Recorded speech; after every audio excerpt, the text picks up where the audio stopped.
SP Satish గారు చెప్పినటువంటిది. రెండో వ్యక్తి ఏదైతే ఎండ వేడి వల్ల సొమసిల్లి పడిపోయాడు, తర్వాత చనిపోయాడు అనేటువంటి వార్తలు వస్తున్నాయి. దానికి జగన్మోహన్ రెడ్డి గారికి సంబంధం ఏముంటుంది? మేమన్నా బహిరంగ సభ పెట్టి ఇరుకు సందుల్లో ఏమన్నా 8 మందిని కందుకూరులో చంపావా, లేదంటే చీరలు పంచుతామని పిలిచి ఏమన్నా గుంటూరులో 3 చంపావా, లేదంటే పుష్కరాల్లో cinema shooting short film shooting కోసం బోయపాటి సీన్ తీసుకొని వచ్చి 29 మంది ఏమైనా చంపావా? మాట్లాడటానికి బుద్ధి జ్ఞానం ఉండాలి కదా మాట్లాడే వాళ్ళకి. ఈ రాష్ట్రంలో ఏం జరిగినా, ఈ భూ ప్రపంచంలో ఏం జరిగినా జగన్మోహన్ రెడ్డి గారి కారణం. ఏది వాళ్ళ ఇంట్లో ఏమన్నా హెల్త్ ప్రాబ్లమ్స్ వచ్చి చనిపోయినా జగన్ గారి కారణం, వాళ్ళ ఒంట్లో ఏమన్నా రోగాలు వచ్చినా జగన్మోహన్ రెడ్డి గారి కారణం. జగన్మోహన్ రెడ్డి గారి పర్యటన జరుగుతుంటే ఆ చుట్టుపక్కల ఊళ్ళో ఎవరన్నా అనారోగ్య సమస్య చనిపోయినా జగన్మోహన్ రెడ్డి గారి కారణం. ఇక ప్రతిదాన్ని రాద్ధాంతం చేసి ఇష్టం వచ్చినట్టుగా మాట్లాడాలంటే అసలు మీరు, మీ ప్రభుత్వం ఈ సంవత్సర కాలంలో ఏదైతే ఘోరంగా వైఫల్యం చెందో దాని మీద మాట్లాడదాం, దాని మీద ఖచ్చితంగా డిస్కస్ చేద్దాం. ఎందుకు ఇస్తానని ఇవ్వాలా, ఇస్తానన్నటువంటి పథకాలు ఎందుకు ఇవ్వట్లా, ఎందుకు ఇన్ని ఉద్యోగాలు తీశారు, ఎందుకు 188 మంది అత్యాచారాలు జరిగినాయి, 15 అత్యాచార హత్యలు ఎందుకు జరిగినాయి, వీటి మీద డిబేట్ చేద్దాం. అంతే తప్ప జగన్మోహన్ రెడ్డి గారు టూర్కి వెళ్తుంటే ఒకళ్ళేమో తల్లి అని చెల్లి అని మాట్లాడటం, ఆ స్థానిక ఎమ్మెల్యే మాట్లాడతాడు కన్నా లక్ష్మీనారాయణ. ఆయన మొన్నటిదాకా చంద్రబాబు నాయుడు చాలా పెద్ద దుర్మార్గుడు, నన్ను కూడా చంపించడానికి ప్రయత్నించాడు, అంగవీటి రంగాన్ని చంపాడు, ఇదే దుర్మార్గుడు చంద్రబాబు నాయుడు అన్నాడు. ఆయన కేసులు కూడా వేశాడు. ఈరోజు చంద్రబాబు నాయుడు దేవుడు అయిపోయాడు, జగన్మోహన్ రెడ్డి గారు ఆయన దెయ్యం అయిపోయాడు. ఇట్లా ఉంటే వాళ్ళ బెదిరింపులు, హెచ్చరికలు ఏంటి నేతలు? ఇంక ఇది మారరా? అప్పుడు ఆ టైంలోని వాళ్ళు అదే పరిస్థితి, ఇప్పుడు ఈ టైంలోని ఇదే పరిస్థితి. అంటే ఏం మెసేజ్ ఇద్దాం అనుకుంటున్నారు? ఏమైనా హెచ్చరికలు జారీ చేశారంట? అంత తేలుస్తాము, నరుకుతాము, పొడుస్తాము, మేము వస్తున్నాము. ఓకే, అందెవరు? ఎవరన్నా ఒక కార్యకర్త ఏమన్నా అన్నాడా? చెవిరెడ్డి అంటున్నాడు కదా, వస్తున్నాడో నేను తెలుస్తాను అని. తెలుగుదేశం కార్యకర్తలారా, చీము నెత్తురు ఉందా? మీరు అసలు మగాళ్ళేనా? మగపట్టుకే పుట్టారా? వైసీపీ వాళ్ళని వెళ్ళి నరికిరండి, సంపండి, కొట్టండి. ఎవరు అంది ఇది? జేసీ ప్రభాకర్ రెడ్డి. ఎందుకు ఖండించలేదండి? ఎందుకు తోకలు కత్తిరించలా?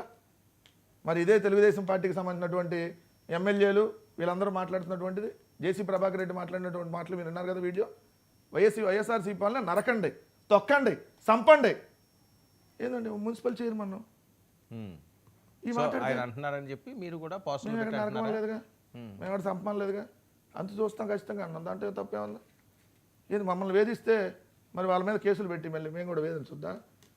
ప్రజాస్వామ్యంలో ఉండేందుకు ప్రజాస్వామ్యం, వాళ్ళు ప్రజాస్వామ్యయుతంగా వెళ్తా, వాళ్ళు గాంధీయుతంగా వెళ్తుంటే ఖచ్చితంగా వెళ్తాం. ఇప్పుడు మిమ్మల్ని ఇప్పుడు మీరు నన్ను కొడితే నేను మిమ్మల్ని తిరిగి కొట్టనా? అంటే వాళ్ళు ఏం చేసినా మేము చూస్తూ కూర్చోవాలి. వాళ్ళు ఏం చేసినా సమాజ శ్రేయస్సు కోసం, సమాజ శ్రేయస్సు కోసం. 8 ఏళ్ల క్రితం మాట్లాడిన పోసాని గారి మీద వాళ్ళు కేసు పెట్టలేదా? 8 ఏళ్ల క్రితం నందేవాడిని కమ్మవాడ్లు అన్నారని చెప్పి మానో భావాలు దెబ్బతిన్నాయి కదా. మరి సో దెబ్బతింటాయి కదా. ఇంకా ఈ కక్షలు కార్పణ్యాలు ఇంతే.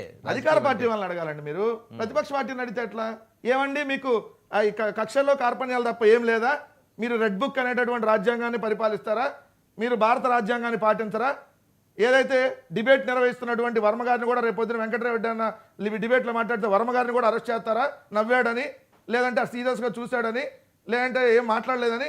మరి అట్లాంటివి అడగాలి కదా. అటు అడిగితే నేను కూడా సమాధానం చెప్తాను దానికి. Right, okay. అజయ్ వినిపిస్తుందా? గుడ్ ఈవినింగ్ వర్మ గారు. Okay, good evening. పల్నాడులో ఈరోజు జరిగిన అంశం అదంతా కూడా రాజకీయ రచ్చ చేస్తారు. జగన్మోహన్ రెడ్డి గారిని ఆపాలనుకుంటే గతంలో చూసారు ఏం జరిగిందో, కాంగ్రెస్ పార్టీకి దిక్కులేదు, అదే జరుగుతుంది అని చెప్పి వెంకటరెడ్డి గారు అంటున్నారు. ఒక పోస్టర్ ఒకటి చాలా పెద్ద ఎత్తున వైరల్ అవుతుంది. అదిగో అక్కడ మా వాళ్ళు ప్లే చేశారు, ఒకసారి చూడండి. అందులో ఉన్న సారాంశం ఏంటంటే, మీ దాకా వచ్చిందా అది రాలేదా? సోషల్ మీడియా వర్మ గారు, నేను మీకు మీ చేతిలో ఫోన్ ఉంటే మీకు 4 పోస్టర్లు పెట్టాను నేను. అవునా? ఆ 4 ప్లే చేయండి ఒకసారి. అక్కడ ఏంటి పోస్టర్లు రచ్చ ఏంటి అన్న? అంటే పోస్టర్ చేసింది మేము కాదు, ప్రోగ్రామ్ మాది కాదు, పోయింది మా నాయకుడు కాదు. అక్కడ వాళ్ళ నాయకుడు కాన్వే ఎదురుగా చూపిస్తున్నారు ఆ పోస్టర్లు కూడా, వాళ్ళు కూడా. అదే ఇదిగో ఇదే మా వాళ్ళు చూపించింది కూడా ఇదే. వీడియో ఆఫ్ అయిందమ్మా, ఒకసారి చూడు. 4 పోస్టర్లు పెట్టానండి మీకు నేను మొత్తం. ఒకటి మీరు ప్లే చేసేది, రెండోదేమో రప్పా రప్పా నరుగుతాం నా కొడకల్లారా అని బైరెడ్డి సిద్ధార్థ్ రెడ్డి ఫోటోస్ ఇంకొక పోస్టర్ ఉంది. ఇంకొక ఫోటోనేమో రాజారెడ్డి గారి బొమ్మ వేసి వైఎస్ రాజారెడ్డి రాజ్యాంగం రగడ పల్నాడు నుంచే మొదలు,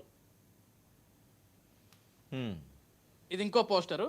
అండ్ ఇందాక వెంకటరెడ్డి గారు ఒక ప్రైవేట్ వెహికల్ గుద్ది చనిపోయాడు, అది కాన్వేతో సంబంధం లేదన్నారు. ఆ ప్రైవేట్ వెహికల్ కూడా రోడ్డు మీద దానిపై దానేయాలది కాదు, జగన్మోహన్ రెడ్డి గారితో పాటే వెళ్తున్న కాన్వే AP 26 CE 0001. ఆ బండి ఎవరిది, ఆయన ఎవరితో ఉన్నాడు, ఏ నాయకుడితో ఉన్నాడు,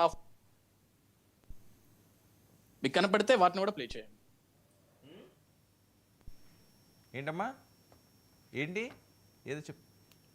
vehicle number 0001. Vehicle number okay. 0001 safari car. అది ప్రైవేట్. సరే, ఓకే. ఎస్పీ ఇచ్చినటువంటి స్టేట్మెంట్. ఎవరు చనిపోయినా అది బాధాకరమే. అంటే బేసికల్ గా నేనేమన్నానంటే వర్మ గారు, జగన్మోహన్ రెడ్డి గారికి పాప సంవత్సరం